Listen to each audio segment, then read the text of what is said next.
ಶುಭೋದಯಗಳು. ಹಾಂ, ಕೂತ್ಕೊಳ್ಳಿ ಮಕ್ಕಳೇ. ನಿಮ್ಮ ವಿಜ್ಞಾನ ಟೀಚರ್ ಬಂದಿಲ್ಲ, ಅದಕ್ಕೆ ನಾನು ಬಂದಿದ್ದೀನಿ. ಎಲ್ಲ ಮಗ್ಗಿ ಕಲ್ತ್ಕೊ ಬಂದಿದ್ದೀರಾ? ಅಯ್ಯೋ, ನಾನು ನೋಡಿದ್ರೆ ಮಗ್ಗಿನ ಕಲ್ತಿಲ್ವೇ. ಇವತ್ತು ತುಂಬಾ ಸರ್ದ ಕ್ಲಾಸೇ ಇರಲಿಲ್ಲ. ವಿಜ್ಞಾನ ಟೀಚರ್ ಬಂದಿಲ್ಲ ಅಂದ್ರೆ ಪೇಟೆಗಾದ್ರೂ ಬಿಡ್ತಿದ್ರಪ್ಪ. ಸರ್ ಯಾಕೆ ಬರ್ತಾರೋ ಏನೋ, ನಾನು ನೋಡಿದ್ರೆ ಮಗ್ಗಿ ಕಲ್ತ್ಕೊಂಡಿಲ್ಲ. ಇವತ್ತು ಬಾಸುಂಡೆ ಬೀಳುತ್ತೆ. ಏನಮ್ಮ ರೇಣುಕಾ, ಮಗ್ಗಿ ಕಲ್ತ್ಕೊ ಬಂದಿದ್ಯಾ? ಹಾಂ ಸರ್, ಕಲ್ತ್ಕೊ ಬಂದಿದ್ದೀನಿ. ಮಕ್ಕಳ, ಯಾಕೆ ಅಷ್ಟೊಂದು ಭಯ ಪಡ್ತೀರಾ? ಟೀಚರ್ಗಳಂದ್ರೆ ಹುಲಿನ ಸಿಂಹನ, ಅಷ್ಟೊಂದು ಯಾಕ್ರೋ ಭಯ ಪಡ್ತೀರಾ? ಅದರಲ್ಲೂ ಗಣಿತ ಟೀಚರ್ಗಳಂದ್ರೆ ಅಷ್ಟೊಂದು ನಡುಕ್ತಿರಲ್ಲ. ನಾವು ಏನಪ್ಪ ಬೈತೀವಿ, ಏನು ತಗೊಳಿತೀವಿ?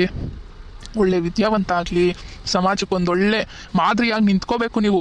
ಅದಕ್ಕೋಸ್ಕರ ನಾವು ಈ ಥರ ಮಾಡ್ತೀವಿ ಅಷ್ಟೇ. ಏನೇನಾರ ಅಂತೀವ ನಾವು? ಒಳ್ಳೆ ನಮ್ಮನ್ನು ಅಷ್ಟೊಂದು ದ್ವೇಷ ಮಾಡ್ತೀರಲ್ಲ ನೀವು.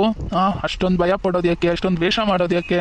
ನಾವು ಮನುಷ್ಯರೇ ಕಣ್ರಪ್ಪ, ನಾವೇನು ಹುಲಿ ಅಲ್ಲ, ಸಿಂಹ ಅಲ್ಲ. ಅಷ್ಟೊಂದು ನೋಡಿ ಭಯ ಪಡ್ಕೊಂಡು ನಮ್ಮಿಂದ ನಿಮ್ಗೇನೋ ತೊಂದರೆ ಆಗುತ್ತೆ ಅನ್ನೋ ಥರ ಭಯ ಪಡ್ಕೊಂಡು ದ್ವೇಷ ಮಾಡೋದಕ್ಕೆ ಸರಿನಾ? ಎಲ್ಲರೂ ಖುಷಿಯಾಗಿರ್ಬೇಕು. ಎಲ್ಲರೂ ಒಂದು ಒಳ್ಳೆ ಸ್ಥಾನಕ್ಕೆ ಹೋಗ್ಬೇಕು ನೀವು, ಸರಿನಾ? ಸುಮ್ಮನೆ ಕಣ್ಣು ಪಿಳಪಿಳ ಅಂತ ಬಿಟ್ಕೊಂಡು ನೋಡ್ಬೇಡ್ರಿ. ಸ್ವಲ್ಪ ಬಾಯಲ್ಲಿ ಏನಾದರೂ ಇಟ್ಕೊಂಡಿದ್ದೀರಾ ನೀವು? ಮಾತಾಡೋಲ್ಲೇ. ತಾನೇ ಸರ್ರು ಖುಷಿಯಾಗಿರ್ಬೇಕು ಅಂದ್ಬಿಟ್ಟು ಈ ಥರ ರೇಗಾಡಿದ್ರೆ ನಾವು ಖುಷಿಯಾಗಿರೋಕ್ಕಾಗುತ್ತೆ, ಭಯನೇ ಪಡೋಕ್ಕಾಗೋದು. ಫಸ್ಟು ಅಟೆಂಡೆನ್ಸ್ ತಗೋಬಿಡ್ತೀನಿ ರೀ. ವಿದ್ಯಾ ಬಂದಿದ್ದೀನಿ ಸರ್. ಎಲ್ಲಪ್ಪ ವಾಯ್ಸ್ ಮಾತ್ರ ಬರ್ತದೆ, ಮುಖನೇ ಕಾಣ್ತಿಲ್ಲ. ಎಲ್ಲಮ್ಮ ಇದೆಯಾ? ಇರೋದು ಈಗ ಇಷ್ಟೇ ಸಣ್ಣಕ, ನಿನ್ನ ಮುಖನೇ ಕಾಣಿಸ್ತಿಲ್ಲಲ್ಲ. ಎದ್ದು ನಿಂತ್ಕೊ ಮೇಲ್ಕೆ. ಸರ್ ಇಲ್ಲೇ ಇದ್ದೀನಿ, ಮೊದಲನೇ ಬೆಂಚಲ್ಲೇ ಇದ್ದೀನಿ ಸರ್, ನಿಮ್ಮ ಮುಂದೆನೇ ನೋಡಿ. ಓ, ಇಲ್ಲಿದ್ಯಾ? ಸರಿ ಸರಿ, ಕೂತ್ಕೋ. ಬೇಗ ಬೇಗ ಅಟೆಂಡೆನ್ಸ್ ಹೇಳ್ಬಿಡ್ರಿ. ಅಟೆಂಡೆನ್ಸ್ ಮುಗೀತು, ಇವಾಗ ಕ್ಲಾಸ್ ಸ್ಟಾರ್ಟ್ ಆಗಿದೆ. ನಾನು ಯಾವ ಹೆಸರು ಕರಿತೀನೋ ಅವ್ರನ್ನ ಎದ್ದು ನಿಂತ್ಕೊಂಡು ನಾನು ಯಾವ ಸಂಖ್ಯೆ ಹೇಳ್ತೀನೋ ಅದ್ರ ಬಗ್ಗೆ ಹೇಳ್ಬೇಕು ಇವತ್ತು. ಪ್ರತಿಯೊಬ್ಬರು ಹೇಳ್ಬೇಕು, ನಾನು ಯಾರನ್ನೂ ಬಿಡಲ್ಲ ಇವತ್ತು. ಓದ್ಕೊಳ್ರಿ ಅಂತ ಎಷ್ಟು ಬುದ್ಧಿ ಹೇಳ್ತೀವಿ ನಿಮಗೆ, ಓದ್ಕೊಳ್ಳೋದೇ ಇಲ್ಲ ನೀವು. ಏನು ಓದ್ಕೊಂಡು ನಮ್ಮನ್ನ ಉದ್ಧಾರ ಮಾಡ್ತೀರಾ? ನೀವು ತಾನೇ ಉದ್ಧಾರ ಆಗಿ ನಿಮ್ಮನೆ ಜವಾಬ್ದಾರಿ ನೀವು ತಗೊತೀರಾ. ಅಷ್ಟು ಮಾತ್ರ ಜ್ಞಾನ ಬೇಡವಾ ನಿಮಗೆ? ಯಾವ್ದಾರು ಟೀಚರ್ ರಜಾ ಹಾಕಿದ್ರೆ ಸಾಕು ಓಡೋಗ್ತೀರಾ ಫೀಲ್ಡ್ಗೆ. ಇವತ್ತು ನೋಡ್ತೀನಿ ಅದು ಎಷ್ಟು ಮಾತ್ರ ಕಲ್ತಿದ್ದೀರಾ ಅಂದ್ಬಿಟ್ಟು. ಕೃಷ್ಣ ಶಾಸ್ತ್ರಿ, ಎದೊಳಪ್ಪ ಮೇಲೆ. ಎರಡೊಂದು ಬಗ್ಗೆ ಹೇಳು ಬೇಗ. ಎಷ್ಟು ಜನ ಇದ್ದಾರಪ್ಪ ಈ ಕ್ಲಾಸಲ್ಲಿ ಕೃಷ್ಣ ಶಾಸ್ತ್ರಿ ಅಂದ್ಬಿಟ್ಟು? ನೀನೊಬ್ಬನೇ ತಾನೇ ಇರೋದು? ಎದೊಳ್ಳ ಮ್ಯಾಕೆ. ಓಹೋ, ಎರಡೊಂದು ಬಗ್ಗೆ ಹೇಳು ಬೇಗ. ಎರಡೊಂದೆರಡು, ಎರಡೇಳ್ನಾಲ್ಕು, ಎರಡ್ಮೂಲಾರು ಸ್ವಾಹ, ಎರಡ್ನಾಲ್ಕು ಎರಡೈದತ್ತು, ಎರಡಾಲನ್ನೆರಡು, ಎರಡೇಳದ್ನಾಲ್ಕು, ಎರಡೆಂಟ್ಲಿ ಹದಿನಾರು ಸ್ವಾಹ, ಎರಡೊಂಬತ್ತು ಹದಿನೆಂಟು, ಎರಡತ್ತು 20 ಸ್ವಾಹ. ಇವನೇನು ಮಂತ್ರ ಹೇಳ್ತವನ, ಮುಗ್ಗಿ ಹೇಳ್ತವನ? ಅಪ್ಪ ಕೃಷ್ಣ ಶಾಸ್ತ್ರಿ, ನಿನ್ ಮಗ್ಗಿ ಹೇಳ್ದ ಅಥವಾ ಏನಪ್ಪ ಹೇಳ್ದೆ ನೀನು? ಅಮ್ಮ ರೇಣುಕಾ, ಇವಾಗ ನೀನು ಹೇಳು ಮಗ್ಗಿನ. ಅಯ್ಯೋ, ಈ ಹುಡುಗಿ ಏನಪ್ಪ ಇವಾಗಲೇ ಹೇಳ್ತಾವಳೆ. ನಾನೇನು ಅಂತಿಲ್ಲ ಮಾಡಿಲ್ಲ, ಇನ್ನು ಯಾವ ಸಂಖ್ಯೆ ಮಗ್ಗಿ ಅಂತಾನೂ ಹೇಳಿಲ್ಲ. ಇವಾಗಲೇ ಕಣ್ಣಲ್ಲಿ ನೀರು ಬರ್ತದಲ್ಲ ಈ ಹುಡುಗಿಕ.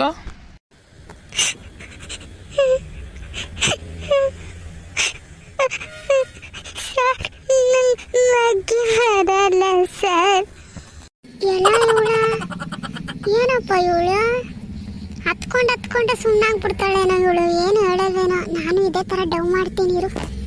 ಅಯ್ಯೋ, ನಿನ್ನ ಮಗ್ಗಿ ಹೇಳಿಲ್ಲ ಅಂದ್ರೂ ಪರವಾಗಿಲ್ಲ ತಾಯಿ. ಒಂದು ಕಣ್ಣಲ್ಲಿ ಗಂಗೆ, ಒಂದು ಕಣ್ಣಲ್ಲಿ ಕಾವೇರಿನ ಅರಸ್ಬೇಡ ತಾಯಿ. ನೀನು ಕುತ್ಕೋ ನೀನು. ನೀನು ಮುಂದಕ್ಕೆ ಅದು ಏನು ಮಾಡ್ತೀಯ ಏನೋ ಗೊತ್ತಿಲ್ಲ, ಕುತ್ಕೋ. ನಿನ್ನ ಮಕ್ಳಿಗೆ ಅದು ಏನು ಕಲಿಸ್ತೀಯೇನೋ, ಕುತ್ಕೊಮ್ಮ. ನಂಗೆ ಹೊಡಿಯಲ್ವ ಸರ್? ಕುತ್ಕೊಳ್ಳ ನಾನು? ಕೂತ್ಕೊಳ್ಳಮ್ಮ, ಹೋಗ್ಲಿ. ಏನು ಮಾಡೋಕ್ಕಾಗಲ್ಲ, ಕೂತ್ಕೋ. ಲೇ ಗುಂಡ, ಅವಳೇನ ನೋಡ್ತಿದ್ಯಾ? ತಿರ್ಗೋ ಈ ಕಡೆ ಲೇ. ಏನಿಲ್ಲ ಸರ್. ಅಮ್ಮ ಸಾನಿಯಾ, ಎದಳ ಮೇಲೆ 4 ಮಗ್ಗಿ ಹೇಳಿ ನೀನು. 1 4 4 1 8 8 4 1 3 12 12 4 4 14 16 4 ಅದಕ್ಕೆ 6 24 4 7 28 4 8 32 4 9 36 4 10 40. ಹಾ ಮೀನಾಕ್ಷಿ ಮೀನಾಕ್ಷಿ ಎಂಥ ಮಕ್ಳಿಗೆ ಜನ್ಮ ಕೊಟ್ಬಿಟ್ಟೆ ಹಾ ಒಂದೊಂದು ಮುತ್ತು ಕಣೆ ಒಂದೊಂದು ಮುತ್ತು. ಏನು ಸರ್ ನೀವು ಇನ್ಸ್ಟಾಗ್ರಾಮ್ ಯೂಸ್ ಮಾಡ್ತೀರಾ? ಲೇ ಬಿಡ್ರೋ ಇವೆಲ್ಲ, ಫಸ್ಟು ಓದೋದ್ರ ಕಡೆ ಗಮನ ಕೊಡ್ರೋ, ಆಮೇಲೆ ಈ ಇನ್ಸ್ಟಾಗ್ರಾಮು ಫೇಸ್ಬುಕ್ಕು ಅದೆಲ್ಲ ಇದ್ದಿದ್ದೇನೆ. ಮೊದಲು ಓದೋದ್ರ ಬಗ್ಗೆ ಗಮನ ಕೊಡಿ. ಸ್ಕೂಲ್ ಲೈಫ್ನ ಗೋಲ್ಡನ್ ಲೈಫ್ ಅಂತಾರೆ. ನಮ್ಮ ಕಾಲದಲ್ಲೆಲ್ಲ ಹಿಂಗಿರಲಿಲ್ಲ. ನಾವು ಸ್ಕೂಲ್ಗೆ ಹೋಗ್ಬೇಕಂದ್ರೆ 10 ಕಿಲೋಮೀಟರ್ ನಡ್ಕೊಂಡು ಹೋಗ್ತಾ ಇದ್ರಿ. ನಡ್ಕೊಂಡು ಹೋಗಿ ಪಾಠ ಕೇಳಿ ಮತ್ತೆ ನಡ್ಕೊಬಂದು ಬೀದಿ ದೀಪದಲ್ಲಿ ಓದಿರೋದು ನಾವೆಲ್ಲ. ಇವಾಗೆಲ್ಲ ನಿಮ್ಗೆ ಇಷ್ಟೊಂದು ಫೆಸಿಲಿಟೀಸ್ ಇದ್ರೂ ಕೂಡ ನೀವು ಬುಕ್ ತೆಗೆ ಕಳ್ತೀರಾ. ನಾವು ಏನಾರ ನಿಮ್ಮ ಥರ ಏನಾರು ಇದ್ಬಿಟ್ಟಿದ್ರೆ ಇವಾಗಿರೋ ಥರ ಇನ್ನೂ ಟಾಪಲ್ಲಿ ಬಂದ್ಬಿಡ್ತಿದ್ವಿ ನಾವಂತೂ.